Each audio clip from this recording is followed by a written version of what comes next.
Que Dieu bénisse la présence de tout un chacun. Nous pouvons prendre place.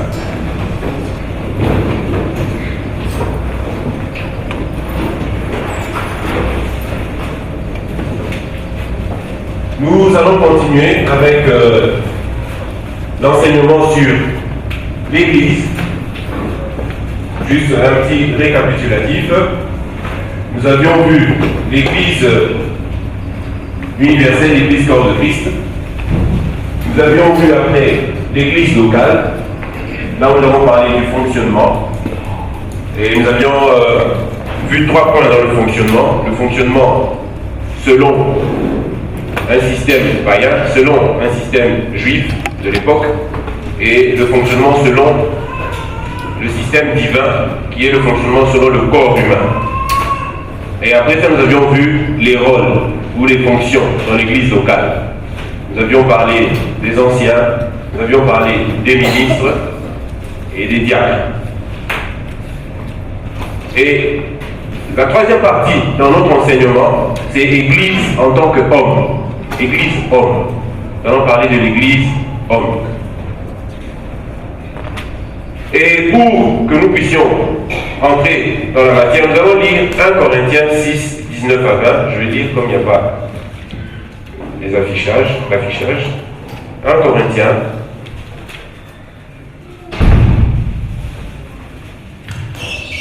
6, 1 Corinthiens 6, 19 à 20.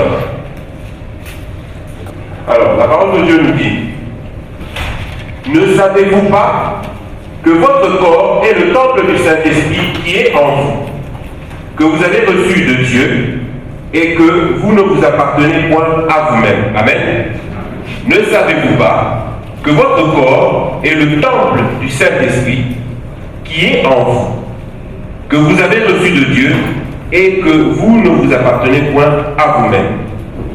Je peux même continuer. Car vous avez été rachetés à un grand prix. Glorifiez donc Dieu dans votre corps et dans votre esprit qui appartiennent à Dieu. Alléluia. Donc voilà, la parole de Dieu nous fait comprendre une chose, que nous avons reçu un esprit, et le fait que nous ayons reçu cet esprit-là fait que nous ne nous appartenons plus à nous-mêmes. Alléluia. Et l'apôtre Paul de dire: ne savez-vous pas? L'apôtre Paul dit: ne savez-vous pas que votre corps est le temple du Saint-Esprit? Parce que cette réalité est une réalité invisible. Alléluia.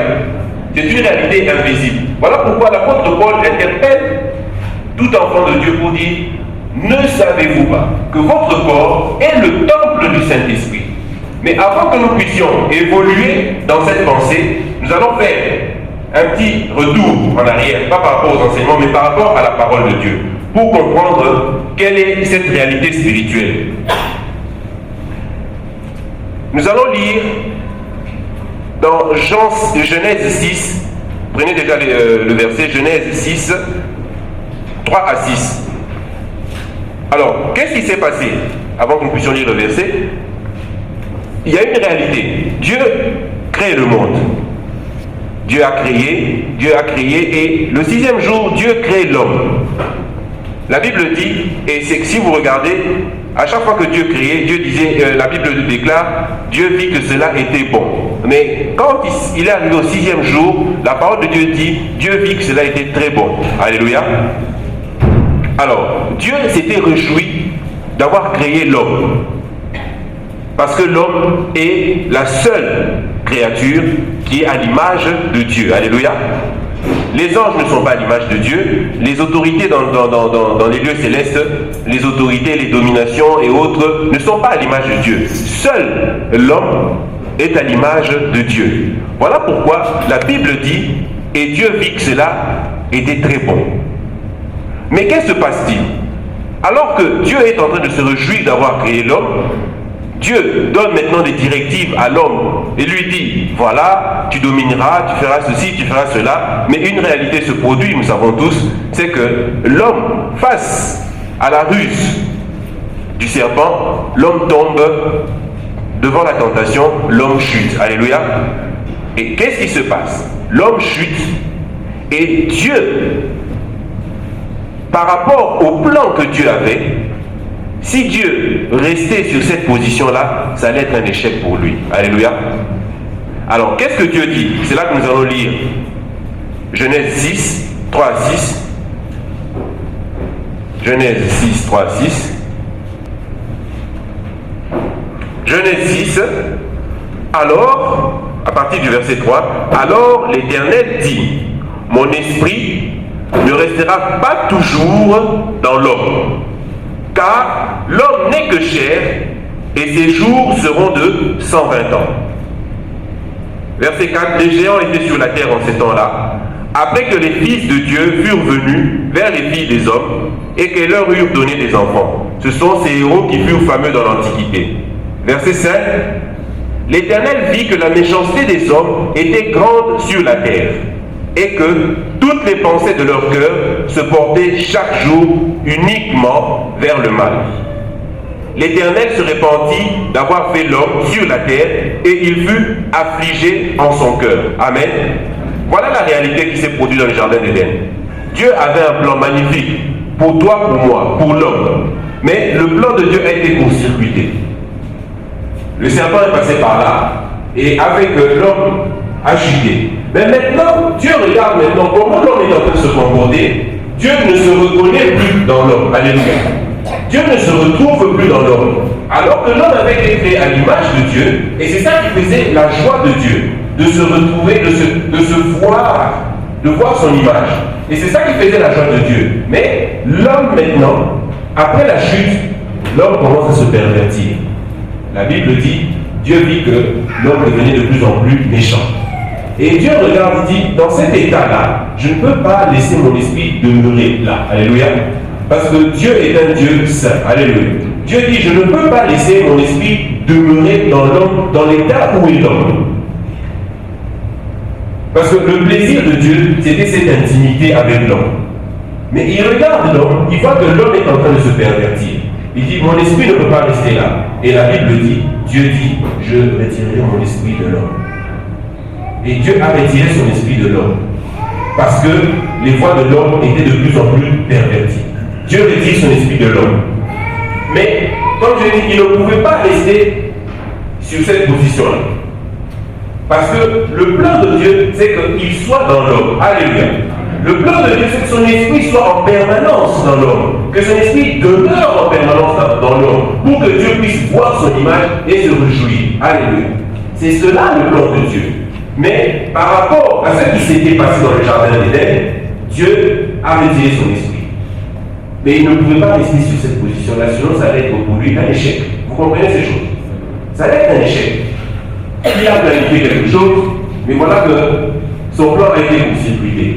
Mais notre Dieu est un Dieu multisystème. Alléluia. Notre Dieu est un Dieu multisystème. Dieu déclenche maintenant un processus de rédemption. Alléluia. Dieu met en place maintenant un processus de rédemption pour que, à la fin de ce processus, son plan puisse reprendre. Alléluia. Amen. Voilà que Dieu maintenant, nous allons lire dans Genèse, ce qu'on avait lu au début de notre enseignement, dans Genèse 3:15, Dieu dit, parlant maintenant au serpent, il dit, je mettrai une inimitié entre toi et la femme, entre ta postérité et sa postérité. Celle-ci t'écrasera la tête et tu lui blesseras le talon. Dieu dit maintenant au serpent, je mettrai une inimitié, et Dieu dit qu'il y aura deux générations. Je mettrai une inimitié entre ta génération, ta descendance, à toi serpent, et une autre génération. Et cette autre génération-là, c'était cette génération-là qui allait maintenant reprendre le processus, reprendre le plan de Dieu. Alléluia. Parce que la première génération, le premier Adam, avait échoué. Et Dieu maintenant est en train d'annoncer quelque chose de glorieux. Dieu dit ceci. Voilà, toi serpent, tu penses avoir gagné. Mais t'inquiète pas, il y a une génération qui va arriver. Il y a une race qui va arriver. Et cette race-là t'écrasera la tête. Alléluia. Cette race-là t'écrasera la tête. Mais cette race-là allait avoir quelque chose de particulier. Parce que nous avons lu que qu'est-ce que Dieu a fait quand Dieu a vu que l'homme était devenu de plus en plus méchant. Qu'est-ce que Dieu a fait? Dieu a retiré son esprit. Dieu a retiré son esprit. Mais dans l'entretemps, Dieu est en train d'annoncer quelque chose. Il dit ceci au serpent. Il dit, il y a une génération qui va arriver et cette génération va t'écraser la tête. Et cette génération allait avoir quelque chose de particulier et c'est ce que nous allons comprendre par la grâce de Dieu. C'est ce que nous allons comprendre par la grâce de Dieu. Donc, le plan de la rédemption est entré en marche. Donc, lisons maintenant Éphésiens 2, 20 à 22. Si mon bien-aimé trouve avant moi, qu'il puisse m'aider. Éphésiens, chapitre 2, 20 à 22. Chapitre 2. Éphésiens, chapitre 2, 20 à 22. Vous avez été édifiés sur le fondement des apôtres et des prophètes, Jésus-Christ lui-même étant la pierre de l'angle. En lui, tout l'édifice bien coordonné se lève pour être un temple saint dans le Seigneur. En lui, vous aussi, vous êtes édifiés ensemble pour être une habitation de Dieu en esprit. Amen. Vous avez été édifiés sur le fondement des apôtres et des prophètes, Jésus-Christ lui-même étant la pierre angulaire. En lui, tout l'édifice bien coordonné s'élève pour être un temple saint dans le Seigneur. En lui, vous êtes aussi édifiés pour être une habitation de Dieu en esprit. Alléluia. Voilà ce que Dieu était en train d'annoncer. Il y a une génération qui viendra écraser la tête. Mais pour que cette génération vienne écraser la tête, il faudrait qu'il y ait une réalité. C'est que le plan de la rédemption puisse s'accomplir. Et qu'est-ce que Dieu nous dit par rapport à, qu'est-ce que la Bible nous dit par rapport à ce plan de la rédemption? La Bible dit, en lui. Voilà la réalité. En lui, tout l'édifice, bien coordonné, s'élève pour être un temple. On est en train de parler de Christ en ce moment-là. Alléluia.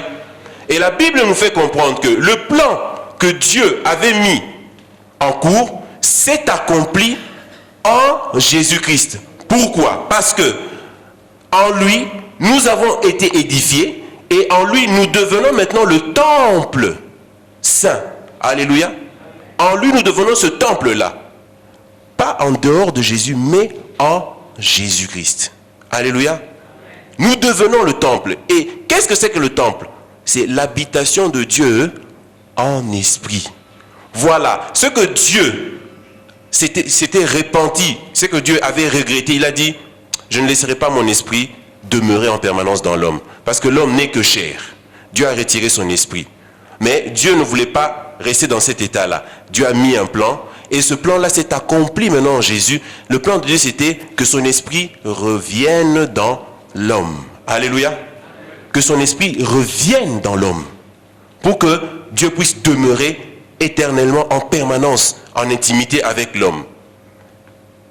En lui, l'édifice, bien coordonné, s'élève pour être un temple saint dans le Seigneur. En lui, vous êtes aussi édifiés pour être une habitation de Dieu en esprit. En lui, ça veut dire quoi? Et c'est ça qui rejoint ce qu'on avait dit. Pour que le temple soit véritablement temple, pour que Dieu puisse véritablement habiter en nous, il faut que nous soyons en Jésus. Pourquoi? Jésus-Christ est la parole de Dieu révélée. Alléluia. Or, si vous vous souvenez de ce qu'on avait dit, si nous sommes dans la tradition, ça veut dire les commandements des hommes, les habitudes des hommes, le fonctionnement selon les hommes, nous ne sommes pas en Jésus. Mais nous sommes dans la tradition. Alléluia. Et si nous sommes dans la tradition, nous ne pouvons pas être le temple de Dieu, l'habitation de Dieu en esprit. Pour que Dieu vienne habiter, il y a une réalité. C'est la parole. Et quand Dieu voit la parole, Dieu se reconnaît dans la parole et Dieu vient demeurer. Parce que Dieu est dans sa parole. Alléluia. Or, si nous ne sommes pas dans la parole de Dieu, si nous ne fonctionnons pas comme la parole de Dieu nous le demande, nous fonctionnons selon nos pensées. La Bible dit quoi? Vos pensées ne sont pas mes pensées. Vos voies ne sont pas mes voies. Autant les cieux sont élevés au-dessus de la terre, autant mes pensées sont élevées au-dessus de vos pensées. Voilà pourquoi nous avons intérêt à scruter la parole, à aller en profondeur avec la parole pour fonctionner selon la parole. Ce n'est qu'à cette condition-là que nous allons être véritablement le temple de Dieu, ça veut dire l'habitation de Dieu en esprit. Parce que Dieu, voyant la parole, Dieu vient parce qu'il est la parole. C'est la parole en nous, c'est Dieu en nous. Alléluia. Alléluia. Alors, nous allons maintenant parler de la construction du temple. Le temple que tu es, que je suis. Il y a une réalité toujours dans ce même verset. Le verset 21, Éphésiens 2, 21. La Bible dit ceci. En lui, tout l'édifice, bien coordonné, s'élève. On n'a pas dit s'est élevé ou s'élèvera, mais s'élève. Ça montre quoi? Que l'édifice, il y a un processus qui est en action. Alléluia. Tout l'édifice bien coordonné s'élève. Donc c'est le présent. Ce n'est pas le passé, ce n'est pas le futur, c'est le présent. C'est pour dire que c'est quelque chose qui est encore en cours. Et tout l'édifice bien coordonné s'élève pour être un temple saint dans le Seigneur. Alors, nous allons parler de l'église homme. La Bible dit, ne savez-vous pas que votre corps est le temple du Saint-Esprit?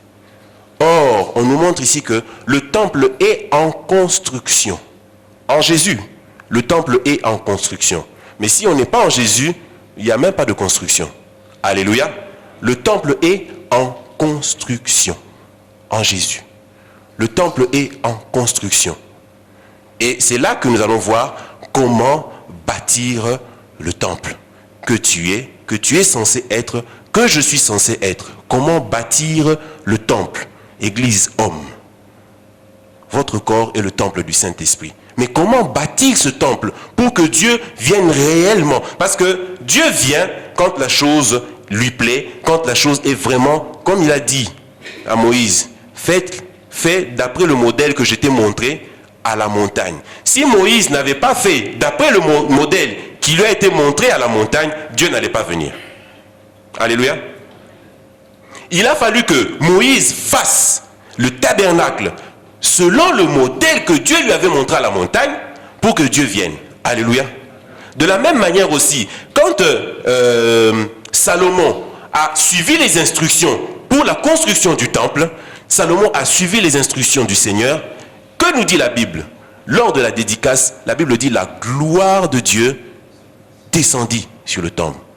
Pour que la plénitude du Seigneur soit en nous, nous devons bâtir le temple que nous sommes selon le modèle de Dieu. Alléluia.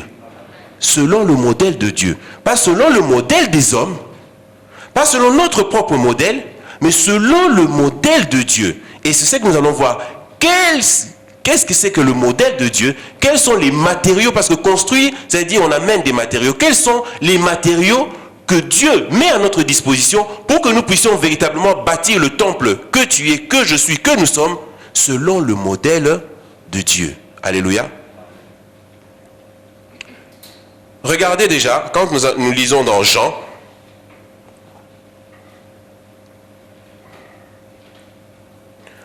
2, 14 à 21. Jean 2, 14 à 21.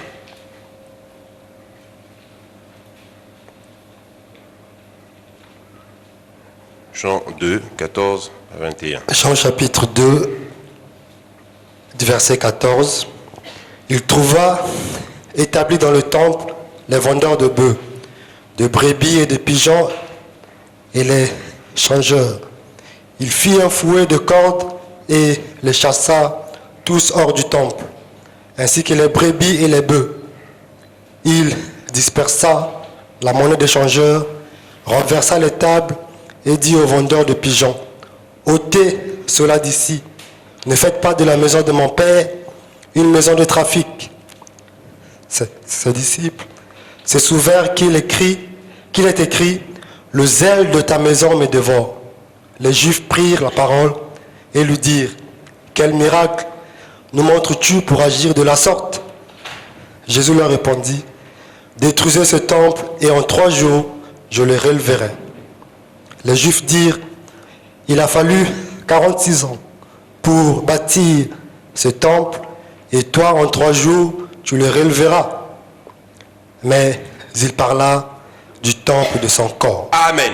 Amen. Il parlait du temple de son corps. Qu'est-ce que Christ dit? Nous allons revenir sur les premiers versets, mais prenons le verset, à partir du verset 18. Les Juifs, prenant la parole, lui dirent, « Quel miracle montres-tu pour agir de la sorte ?»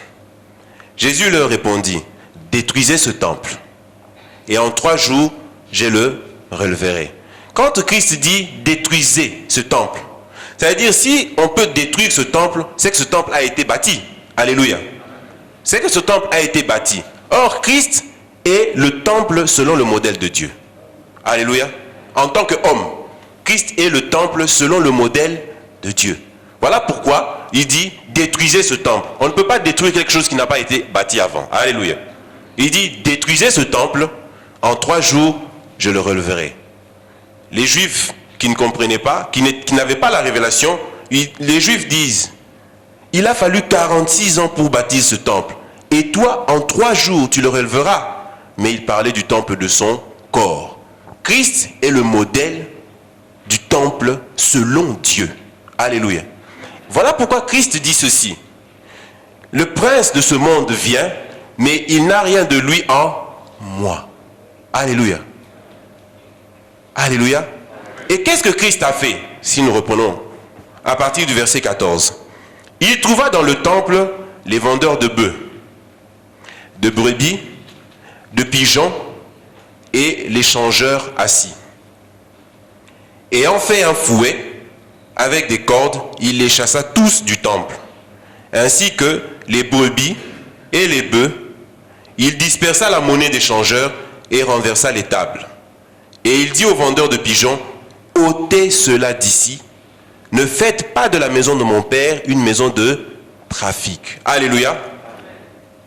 Ne faites pas de la maison de mon père une maison de trafic. Parce qu'il y a une réalité. Ça, nous allons développer plus tard. Si nous ne bâtissons pas selon le modèle de Dieu, il y a cette réalité-là qui va nous rattraper. Nous ne serons pas l'habitation de Dieu en esprit, mais nous allons devenir une maison de... Nous allons être une maison de trafic. Si nous ne bâtissons pas selon le modèle de Dieu, nous allons devenir une maison de trafic. Nous allons développer cela par la grâce de Dieu plus tard. Une maison de trafic. Une maison de trafic, c'est une maison où la pensée première, c'est l'argent. La pensée première, c'est le bénéfice. La pensée première, c'est l'intérêt personnel. Alléluia. Une maison de trafic. Or, Dieu ne veut pas que nous soyons une maison de trafic. Il veut que nous soyons une habitation de Dieu en esprit. Alléluia. Nous allons revenir sur ce passage-là. Nous allons lire maintenant. Et c'est le point, là où je voulais que nous puissions arriver. Comment bâtir le temple que tu es, que je suis. Comment bâtir le temple que tu es, que je suis. Nous allons lire dans 1 Corinthiens 3, et je vais lire par la grâce de Dieu, de 10 à 17. 1 Corinthiens 3, à partir du verset 10. Je lis par la grâce de Dieu. Selon la grâce de Dieu qui m'a été donnée, j'ai posé le fondement comme un sage architecte et un autre bâtit dessus. Mais que chacun prenne garde à la manière dont il bâtit dessus.